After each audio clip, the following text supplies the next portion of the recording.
Hello, and welcome to Confident HR Conversations, the podcast designed to help you navigate challenges of communicating in English as an HR professional with confidence and clarity. I'm Aneta Kořínková, and I'm glad you're here. My guest today is someone who knows exactly how to help people stand out, not just when they're job hunting, but throughout their entire career. Aneta Kořínková is a recruitment expert and career advisor, trainer, and the voice behind podcast O práci. Through her platform EduMama, she helps professionals stay control of their careers by building a strong personal brand, one that attracts the right opportunities, opens doors, and makes career transitions smoother and more intentional. In today's conversation, we're diving into what personal branding really means, beyond just social media posts and flashy titles. How can HR professionals and job seekers alike build a reputation that truly reflects their strengths and values? And if you're thinking, I don't need a personal brand, I'm not an influencer or entrepreneur, Aneta has some insights that might change your mind. So, welcome, Aneta, to our podcast, Confident HR Conversations. Thank you And very much. today's topic is personal brand for also HR professionals. And why I chose this topic is that HR is about caring about people, right? So they support or you support people all the time. And that means that not always HR people think about their own personal brand. So I'm curious, why do you think it's important that because that's what you do as well? Yeah. You are right that we are so used to helping others that we often forget to help ourselves. But I think that it's very important also for HR professionals to build their own brand because when you have a strong personal brand, it can help you gain some credibility, become more visible, and also attract the right opportunities. So it. I think that I can say that it can make your job easier. For example, when you work in recruitment, the candidates will follow you, and it won't be so for you so difficult to attract and find some candidates when you have strong personal brand. Yeah, and I have to say that as a visible HR professional, you also bring some added value to your company where you work. So your name is known, and candidates may follow you, as I said, and also your reputation can boost the employer branding. So you bring added value to the company, and you are the added value for the company. Yeah. So also it means that when you will search for a job sometime, you will have the value on the job market. And firstly, you can become ambassador of your company. And then when you will search a job, so you again, your way can be easier than without a strong personal brand. Yeah.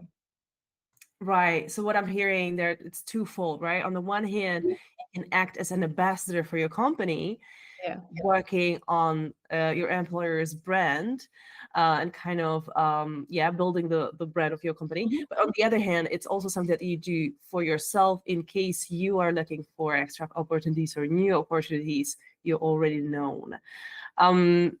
So you mentioned that it's important now, but when we think about personal branding, a lot of people have in mind the picture of influencers, of Mhm. people who are very active on LinkedIn or other social media. um, is this what it is, or are there some other ways how HR professionals can build their reputation and visibility? Yeah. First thing I have to say that you already have some personal brand. Yeah, and it begins with, for example, the style of your email address, or with uh, with your life on social networks, what you follow, what you like, and how you communicate on social network or anywhere. Yeah, let's say anywhere. And LinkedIn is a very powerful tool, but personal branding is much more than just being active on LinkedIn. Yeah, your personal brand should be authentic, and it's about you and how you show up in meetings, in conversations, and across all other social media platforms. So your personal brand should be you. Yeah, and every interaction, online or offline, can support or shape in a good way or bad way your personal brand. Yeah, and you can also build your brand as an influencer, or starting a podcast, writing articles, speaking at conferences or meetups. But I think these are such a big things. Yeah, you can start not with such a big things, but you can be only, for example, active in your professional communities. And I think that we shouldn't forget that personal interactions matters. So being part of a community is very important as being visible online. So it means to visit some as I mentioned, some conferences, meetups. It's not important to be as a speaker there, but to visit it and to meet people on your level in the same field of your work, for example. Yeah. Right, that makes a lot of sense. So on the one hand, we have the online world, Mm. but the offline interactions, as you mentioned, matter as well. So you mentioned conferences, networking. Mm, what is your bubble, let's say? What are the main events that you attend personally, Aneta? Mhm. I attend mainly HR events. So HR conferences or meetups. We also organize one event in our company. It means Recruitment Academy Awards. So there are many interesting companies and HR persons. So I like it because there I can meet very interesting people from my field of work. Okay, thank you for sharing that. Um, I'm thinking that a lot of it is about being open to people, being Mhm. proactive in reaching out to them, not necessarily as being a speaker, as you mentioned, but being there, being interactive. Me being more introverted, do you have any tips for people who are not as confident in reaching out actively? Mhm. I think it's very important to be there and to be visible. It's not so important to be an extrovert and to speak with everyone, but maybe to listen, and after, for example, the conference or meetup, to send invitation on LinkedIn to people you met, and to write them that it was very nice to meet them personally, and if we can be in a contact for the future. So maybe it could be the better way for introverted people. Right. So going more along the like really personal one-on-one lines, Yeah, yeah. relationships. Hmm. Okay. Well, you are also a career advisor. You train people. So I'm curious, what have you noticed that people sometimes do as a yeah, what kind of mistakes they make when they Mhm, want to build their personal brand and maybe mhm. just started then? How can they avoid making those mistakes? Yeah. First of all, I have to say, don't be afraid of mistakes. Yeah, because every small step you take toward building your employer brand is progress, and is something, and it's something important. Yeah. But for example, one of the mistake is that you try to be someone you are not, because as I mentioned before, authenticity is key. So people will definitely notice that you are faking it, and I think that you won't feel comfortable either. Yeah. So another common mistake is inconsistency. Firstly, you start with full of energy that you will build your personal brand, and you are very active on social networks and everywhere for several weeks, but then you disappear for months. Yeah, and I think it's a mistake, because people have to get used to that you are there, and it takes time. Yeah, so be consistent is one rule of building your personal brand. And finally, I think it's impatience, because building personal brand, it takes time. It's not a sprint, but it's a marathon.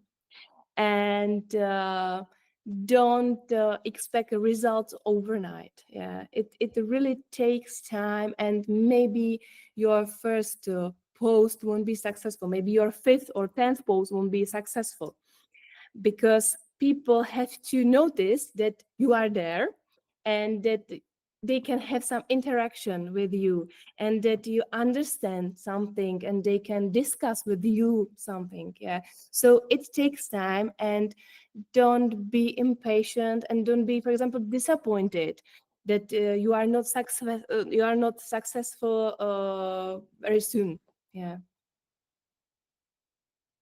Yeah, thank you so much for mentioning that people have to act and not have to worry over too much Yeah. about mistakes. At the same time, as you said, it's a marathon, not a sprint.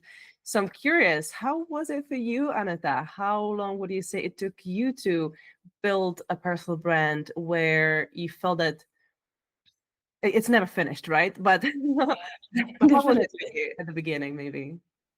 I think I'm still in a process, and I can say that I have very strong personal brand. I have some brand, but I think it's never ending story. And I started when I was on maternity leave, and I realized that I want to go back to the work where I was as my last job, and that I want to do something else. And I was thinking how to show up that I know something, and that I'm here, because I was on maternity, close at home with small children. So I decided that I have to go towards to it, and I have to do something for it. So I started to write my blog, and after I started to be active on LinkedIn, and then I started a podcast, but it was in several years, and I think it took maybe 5 years. Yeah, and I think it's still process, but 5 years, when people realize that I'm here and I'm writing something, or I'm speaking about something, and I think 5 years at least, and then it became bigger and bigger. But as I mentioned, I am still in a process. Yeah, thank you so much for sharing that because nowadays people feel that unless they see results immediately, it's not working. Mm. So this is something that we have to look at as an investment for future, right? So the sooner you start, the sooner you get there, but it will take time. And Mm. maybe I would like to mention that I have, for example, my podcast for 3 4 years. Yeah, and I can't say that it's a famous podcast. Yeah, but I have my own targets there, and I think that it fulfills my targets. And it also takes time. Everything takes time, and I think that consistency is a key to everything. When you do some exercise, when you have podcast or writing blog, or are you doing whatever. So everything takes time, and I think that successful people are consistent, and you have to wait, and after you can have a success. Yeah. Hmm. Right. Well, when you speak about consistency, it means that it has to be something that people at least enjoy a little bit doing, right? Yeah, Because definitely. otherwise it can get really difficult. Mm. So I'm curious if there are some listeners who are thinking about starting to build their brand, or maybe they started but they're kind of struggling with it.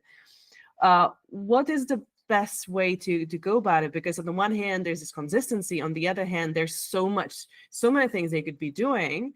Mhm. So how to find out what's really right for them so Yeah, that they can be consistent? yeah.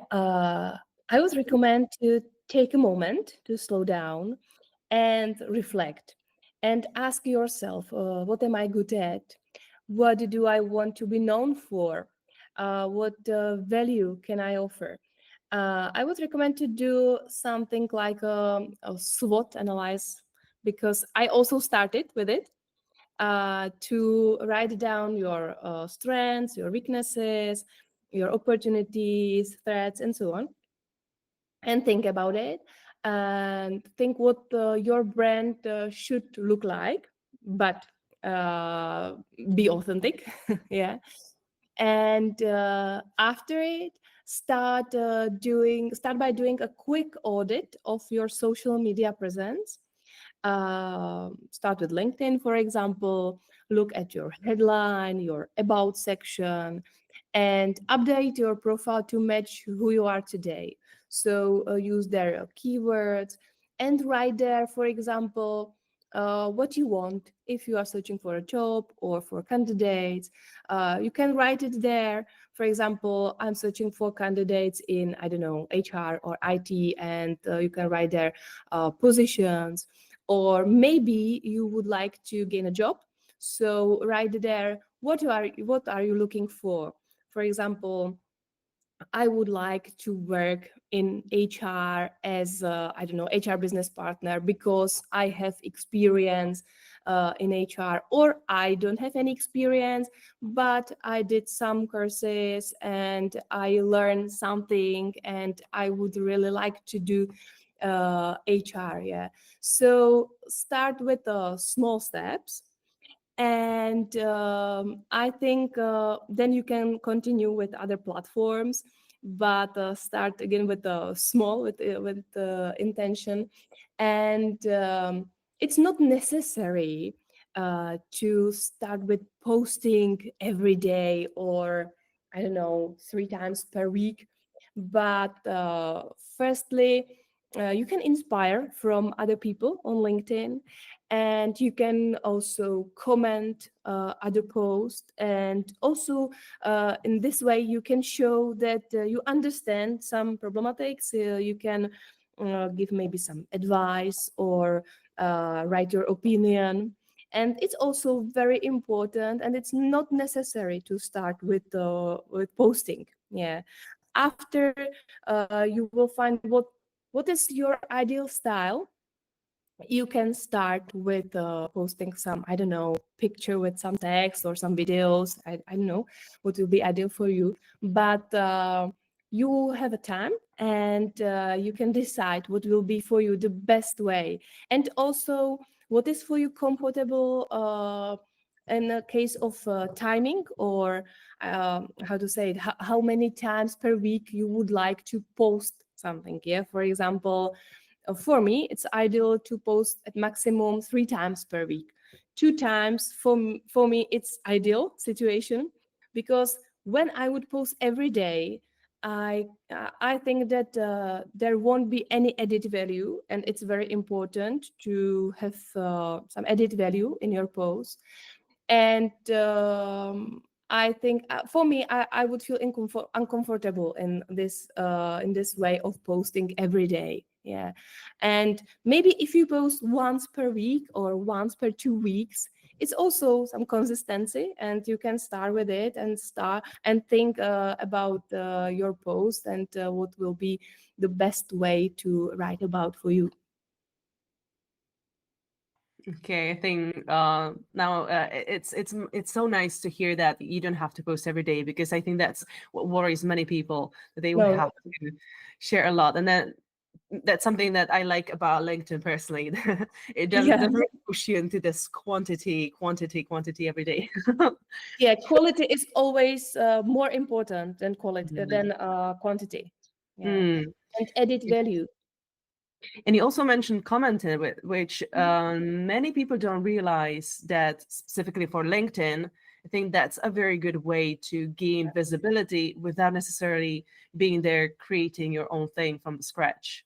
Yeah, Mm. and LinkedIn also rates how you comment, how often you comment other posts, and give you, I don't know, some points or visibility on this network. Yeah, yeah. There's been a lot of discussion about how the algorithm and how Mhm. these ratings are changing throughout the years, so it can be difficult to keep up with that. I'm wondering, is that something that you do, like follow the trends and see what works, or how do you navigate the changing times when something worked in the past, now it might not be as effective?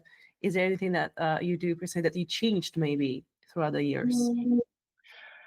Uh, I think that the LinkedIn changed, but I always try to do where what I feel, what is comfortable for me, where I can be authentic.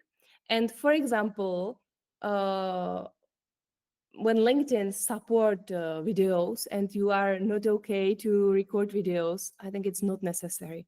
I think it's better to keep your style and give some added value than to follow trends.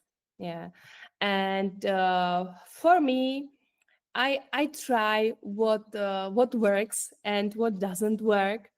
And for example, I know that for me videos doesn't work don't work. Yeah, and I don't know why, but maybe it's not ideal format for my topic, and maybe it doesn't work for my audience, for my target group. And for me works the best photo with some text. And also I think that currently works the best some authentic stories from your life. Yeah, and some people say that LinkedIn is something like a Facebook. But I don't think so. It's not necessary to post there like on Facebook. You can always connect it somehow with your work, with some professional topics. And yeah, I think that you can find you have to find your original style. Yeah, and what is the main characteristic of you and what you would like to mention on this network. Okay. Yeah. I like that you mentioned authenticity. At Mm. the same time, it may feel very hard to try to stand out nowadays on social media, right? When there are many creators. Although on the Czech market, I don't think it's so saturated, but still.